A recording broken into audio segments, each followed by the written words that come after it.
কওকচোন। এই তুমি শুনাচোন কথা এটা। কোৱা। মই ভালকে পাতিম দেই কথাখিনি আজি।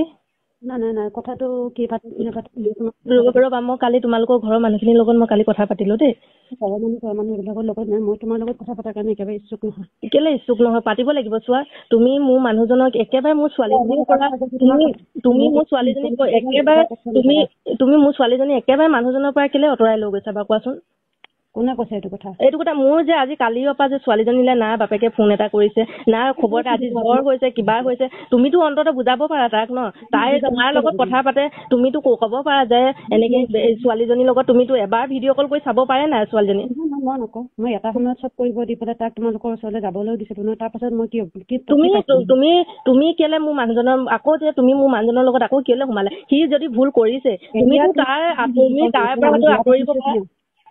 কোৰ্ট মেৰেজ কৰিছো, গতিকে এতিয়া তোমাৰ মানুহজন এইবিলাক কথাক লৈ পেলাই মোক ফোন নকৰিবা। তুমি কোৰ্ট মেৰেজ কৰিছা, তোমাৰ কোৰ্ট মেৰেজৰ কোনো সাক্ষী প্ৰমাণ নাই। তুমি কেলে মিছা কথা কৈছা? তুমি কোৰ্ট মেৰেজ নাই কৰা। তুমি অলৰেডি কোৰ্ট মেৰেজ নাই কৰা। তোমালোকৰ ঘৰৰ মানুহো কৈছে কোৰ্ট মেৰেজ নাই হোৱা। তুমি ঘৰৰ মানুহক আকৌচোন সেইখিনি গোটেইখিনি মানুহৰ লগতেচোন আমাৰ মাইনাচোন কথা পাতিছে। কোৰ্ট মেৰেজ তুমি নাই হোৱা। তুমি মোৰ জীৱনটো কেলে ধ্বংস কৰিব আহিছা? অন্ততঃ তুমি যদি এজনী মাইকী মানুহ হয় ছোৱালীজনীৰ জীৱনটোৰ কথা কিয় নাভাবা এবাৰ?